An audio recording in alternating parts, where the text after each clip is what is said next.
When we think of World War II, our minds often conjure images of German Wunderwaffen, jet fighters, massive tanks, and rockets, all designed to turn the tide of war. In contrast, Japan's war machine often appears primitive, defined by samurai spirit, fanatical banzai charges, and kamikaze pilots who relied more on sheer will than advanced technology. But that's a dangerous misconception. Beneath the veil of the Bushido Code, in secret laboratories and hidden shipyards, the Empire of the Rising Sun developed weapons so audacious and futuristic they could make even Germany's most ambitious projects seem tame. Imagine cruiser-sized submarines carrying a squadron of bombers. Gigantic six-engine aircraft capable of reaching America and returning. Manned killer torpedoes, and silent paper ghosts crossing the Pacific to sow panic on American soil. This was the Emperor's Shadow Army, Japan's own answer to the Reich. Weapons born from a fusion of ingenious engineering and sheer desperation. Had they emerged just 1 or 2 years earlier, they could have forever redrawn the world map. Before we dive into the main segment, we'd like to ask for a small favor. A like and subscription are the best way to support us. Thank you. Now, prepare yourselves as we plunge into icy depths and soar into the stratosphere to uncover the secrets of the 7 most incredible weapons of Imperial Japan. Let us start with a project that still sounds like science fiction: the Sentoku-class submarine aircraft carriers, or I-400s. These were the largest submarines ever built in the world until the advent of nuclear subs. Measuring 122 meters long, their displacement surpassed that of many destroyers. But their main secret lay within. Each of these massive submarines carried 3 MSIXA Siren attack seaplanes in a watertight hangar, capable of carrying an 800-kilogram bomb or a torpedo. The concept, proposed personally by Admiral Yamamoto, was astonishingly daring. Secretly approach an enemy coast, surface, assemble, and launch a squadron of bombers with a steam catapult in a matter of minutes, deliver a surprise strike, and then silently vanish back into the depths. Their initial target was the Panama Canal. Destroying it would have paralyzed the transfer of the American fleet from the Atlantic to the Pacific. Engineers faced unimaginable challenges. They had to create a fully watertight cylindrical hangar, develop a rapid assembly system for aircraft on a rocking deck, and design a powerful catapult. And they succeeded. A crew of 200 could surface, assemble, fuel, arm, and launch all 3 planes in less than 45 minutes. By the summer of 1945, a flotilla of 3 such submarine aircraft carriers was ready for action. But the Panama Canal was no longer as crucial. Their new target became Ulithi Atoll, the main anchorage for the American fleet, where 15 aircraft carriers were gathered. The attack was set for August 17th. The submarines had already set sail when, on August 15th, Emperor Hirohito announced the surrender. The admiral commanding the flotilla received orders to return. Unable to accept the dishonor, he ordered the aircraft to be thrown overboard and all secret documents destroyed. The Americans who captured these submarines were shocked. They couldn't believe such a weapon not only existed, but was on the verge of combat deployment. They meticulously studied the design. Then, to prevent the technology from falling into Soviet hands, they scuttled these underwater leviathans. The I-400s never fired a shot, but they remain a monument to the boldest concept in submarine history. While the I-400s were designed for underwater strikes, the next project aimed at the heart of the enemy from the skies, the Nakajima GTENN super bomber, known as the Fugaku or Mount Fuji. It was Japan's answer to the American B-29 Flying Fortress and Germany's S-America bomber. The task assigned to designers in 1943 sounded like a death sentence: create an aircraft capable of taking off from Japan, bombing industrial centers on the U.S. West Coast, Seattle, San Francisco, Los Angeles, and returning. Its range had to be an unimaginable 19,000 kilometers. This was true gigantism. A wingspan of 65 meters, 6 powerful engines, pressurized cabins for the crew, and a bomb load of up to 20 tons. For comparison, it would have been nearly twice the size of a B-29. The project faced colossal difficulties. Japan suffered from a severe shortage of aluminum, and creating a reliable engine with 5,000 horsepower pushed the limits of Japanese industry. Engineers worked around the clock proposing daring solutions, but time was against them. American bombings destroyed factories, resources dwindled, and the front lines approached the islands. In 1944, when it became clear the war was lost and the defense of the homeland became the priority, the Fugo project was canceled. Not a single prototype was ever built. But the blueprints and calculations show how close Japanese engineers came to creating an intercontinental bomber that could have brought the war to American soil long before the advent of ballistic missiles. Now, from giant machines, let's turn to a weapon where engineering merged with fanatical self-sacrifice: the Kaiten manned torpedoes. The name translates to will of heaven or shaking the heavens. Essentially, these were the world's first manned torpedoes. They were based on Japan's best torpedo of the time, the Type 93 long Lance oxygen torpedo. Its warhead was enlarged, and a tiny cockpit for one pilot was carved into its center, guiding the torpedo with a periscope and simple instruments. The pilot was to steer it precisely into the target, guaranteeing a 100% hit. This wasn't merely an act of desperation. The Japanese command saw Kaitens as an asymmetric response to the overwhelming numerical superiority of the American fleet. According to their calculations, one Kaiten could sink an aircraft carrier or battleship. The reality, however, was far more grim and mundane. Pilots were young volunteers, often students who underwent accelerated training. Their workspace was a claustrophobic hell. In the cramped cockpit, surrounded by a roaring engine and tons of explosives, the pilots spent long hours underwater, peering into murky water through a single periscope. Often, they would lose consciousness from lack of oxygen or simply go mad from the stress.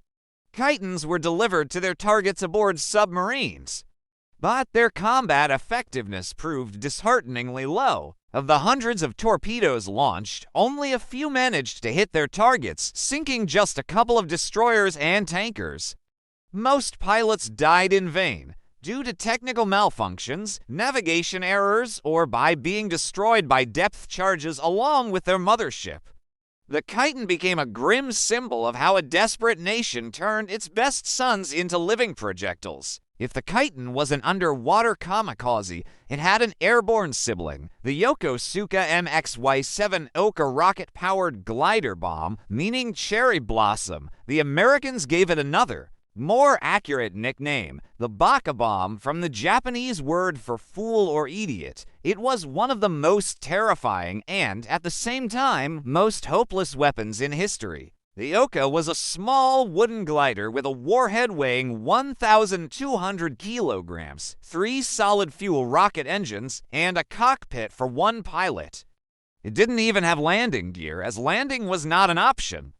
The glider bomb was suspended beneath the fuselage of a mothership bomber, usually a Mitsubishi-formed Betty. Upon approaching the American fleet, the Oka would be released, the pilot would glide towards the target, and then engage the rocket boosters. At that point, the glider would transform into an uncontrolled missile, hurtling towards its target at speeds of up to 1,000 kilometers per hour. Shooting it down at this stage was virtually impossible. While terrifying, this concept had a fatal vulnerability: the slow and unwieldy mothership bomber. American fighters quickly understood the tactic and began hunting the Bettys before they even reached the fleet. They called it turkey shoot. Most Oka pilots died before they even had a chance to detach from the mothership, going down with the bomber crew. The few who managed to break away and attack indeed inflicted terrible damage. One destroyer was literally torn in half, but the cost was monstrous. The Yoka became the epitome of the kamikaze idea, a weapon that caused more deaths for its creators than for the enemy, and a symbol of an empire's desperation, willing to sacrifice lives for a phantom chance to inflict damage. And now for arguably the most unusual and inventive weapon in the Japanese arsenal. A weapon made not of steel, but of paper, which truly brought the war to continental America. These were the Fugo balloon bombs. The idea was brilliant in its simplicity. Japanese meteorologists knew about the existence of high-altitude jet streams, powerful aerial currents blowing at an altitude of about 10 kilometers from west to east across the Pacific Ocean. They proposed using this natural conveyor belt to deliver bombs. The balloon itself was a sphere with a diameter of 10 meters, made from thousands of glued pieces of Japanese washi paper treated with persimmon juice for airtightness. Suspended below, it was a platform carrying several incendiary bombs and one anti-personnel bomb, along with a complex ballast mechanism. An automatic altimeter, powered by a battery, would release sandbags if the balloon dropped to low, and vent hydrogen if it climbed to high. The calculation was that within 3 days, the balloon would cross the ocean, and after releasing all its ballast, it would automatically deploy its bombs over U.S. territory. The aim was less about military damage and more about psychological terror and causing forest fires that would divert American resources. From late 1944 to early 1945, Japan launched over 9,000 such balloons. Around 300 of them reached the United States, Canada, and Mexico. The American government imposed a complete censorship on information about these incidents so that the Japanese wouldn't learn of their campaign as success. But then tragedy struck. In May of 1945, in Oregon, a pastor's wife and 5 children found one of these balloons on the ground. When they tried to move it, the bomb detonated. They became the only civilians killed on continental U.S. soil as a result of enemy action in World War II. The Fugo program was eventually discontinued, having failed to achieve its desired effect. But it forever stands as an example of incredible ingenuity and one of the strangest episodes in the history of warfare. While German engineers amazed the world with the first jet fighter, the Me-262, Japan, under full blockade and suffering from a lack of information, was in its own desperate race for the jet age. The result was the Nakajima Kika fighter, the Orange Blossom. Its creation story is a true techno-thriller. In 1944, the Japanese naval attaché in Germany managed to obtain blueprints and photos of the Me-262 and its Jumo 004 engines. This precious data was sent to Japan aboard to submarines. One of them was sunk en route, the second, carrying only a portion of the documentation and one disassembled engine, miraculously made it through. Based on these fragmentary details and the single sample, Japanese engineers had to perform a miracle, recreate one of the most advanced aircraft in the world. The Kika outwardly resembled its German progenitor, but was smaller and had straight rather than swept wings, which could be folded for storage in caves and tunnels. The main challenge was the engines. The Japanese had to develop their own Ne-20 turbojet engines almost from scratch, which proved significantly weaker than their German counterparts. On August 11, 1945, just for days before the surrender, the Kika made its first and only flight. It lasted just 11 minutes. The aircraft showed good characteristics, but on the second takeoff attempt, the pilot mistakenly used auxiliary rocket boosters, and the plane ran off the runway and was damaged. There was no time for repairs. The war ended. The Kika never became Japan's weapon of retaliation, but the very fact that, despite severe resource shortages and limited information, Japanese engineers were able to build and fly their own jet fighter is a testament to their supreme skill and perseverance. Let's conclude our story not with a secret weapon, but perhaps the most famous and no less iconic super weapon, the Yamato-class battleships. These 2 ships, the Yamato and the Musashi, were the greatest battleships ever built by mankind. Their creation was the apotheosis of naval thought, hopelessly outdated by the time they were completed. They embodied the Japanese doctrine of Kantai Kessen, the decisive general battle, where a few super-powerful ships were supposed to destroy the entire American fleet in a single engagement. Everything about these ships was dedicated to the idea of absolute supremacy, a displacement of 72,000 tons, armor impervious to any torpedo or bomb of the era, and most importantly, 9 monstrous 460mm guns. Each could hurl a shell weighing as much as a small car over a distance of 42 kilometers. They were the pinnacle of shipbuilding, floating fortresses that seemed invulnerable, but they were built for a war that no longer existed. The era of battleships had passed. Aircraft carriers now ruled the seas. The fate of these giants proved tragic and symbolic. The Japanese command guarded them like the apple of their eye for that very decisive battle, which never came. They spent most of the war at anchor. When they were finally committed to battle, these weren't battles, but slaughters. The Musashi was sunk in 1944 after hours of attacks by American carrier-based aircraft, enduring hits from 19 torpedoes and 17 aerial bombs. The Yamato embarked on its final voyage in April of 1945. It was a suicidal mission. With fuel only for a one-way trip, it was meant to reach Okinawa, beach itself, and provide fire support for the defenders until its last shell. It never made it. Over 300 American aircraft turned the greatest battleship in history into a flaming inferno.